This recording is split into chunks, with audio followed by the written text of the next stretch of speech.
I'm Anneleen Lenaerts. I'm the harpist of the Vienna Philharmonic. I'm really happy to be here today. Yes, ever since I've been part of the orchestra, we're lucky to come to Carnegie every year. Of course, Carnegie Hall is a myth to so many people. It's one of the greatest temples of music, and it's a dream come true for every musician to be on that stage. And being part of the orchestra anyway is a great experience to experience the sound, which is so different in Musikverein where we normally rehearse, and to bring it to Carnegie with again another acoustics is an amazing experience. So we're really lucky to be able to come every year. Yeah, I was really, really pleased to listen to wonderful students this morning. I was really lucky to know already a few of them since I'm teaching in the summer in the Aspen Music Festival, so some familiar faces. Really nice players, and we worked a little bit on orchestral excerpts and solo pieces.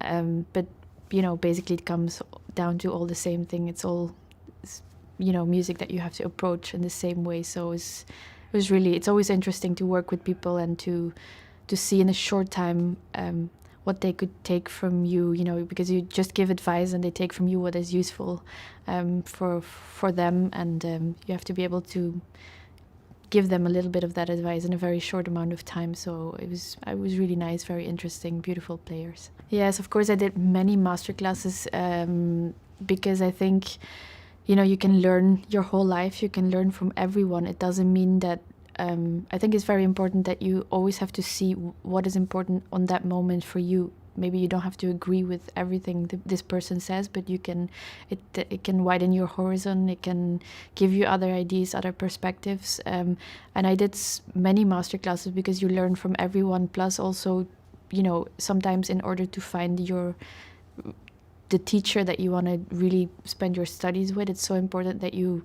not only connect musically but also personally, because it influences the rest of your life. So even if you learn from different people, for me it was very important to get to know the person behind the harpist, just to know which direction I wanted to take.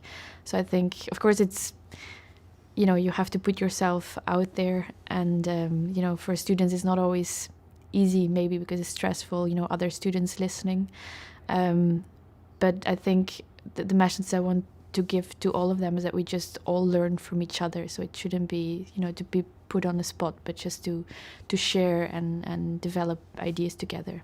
Well, being a harpist, very often people forget that we, also work with breathing, with posture. It's, as a wind player, it's natural to speak about breathing, how to phrase, or as a violin player, you will work with the natural weight of a bow. Some things that, directly influence the sound. And it's something that I think is not spoken enough about, among harpists. And it makes such a big difference. People play, but they're not aware how they're breathing. Their whole posture, their whole body influence the sound.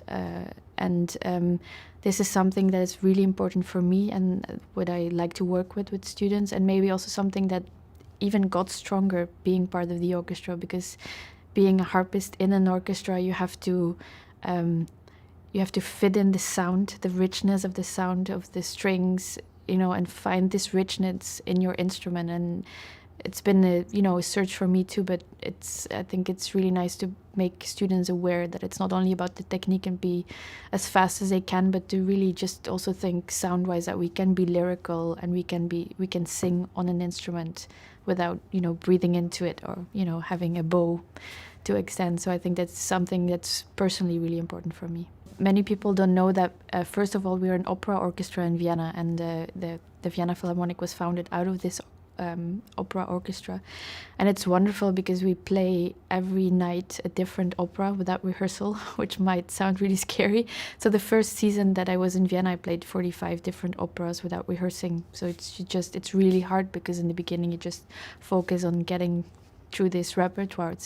But it's such a big learning school, because what happens is that you have to focus much more on your ears, on you learn how to think much more like chamber music, because if you don't rehearse, maybe something happens, maybe the singer rushes or jumps, or anything might happen. So then you get to learn the piece so well, you click with the colleagues, you learn how to react on different things that I think that's the strong point of the Vienna Philharmonic, because we learn to play chamber music in the opera, because we constantly have to click together. You take this kind of playing too in the symphonic repertoire. So yeah, it's a big learning school.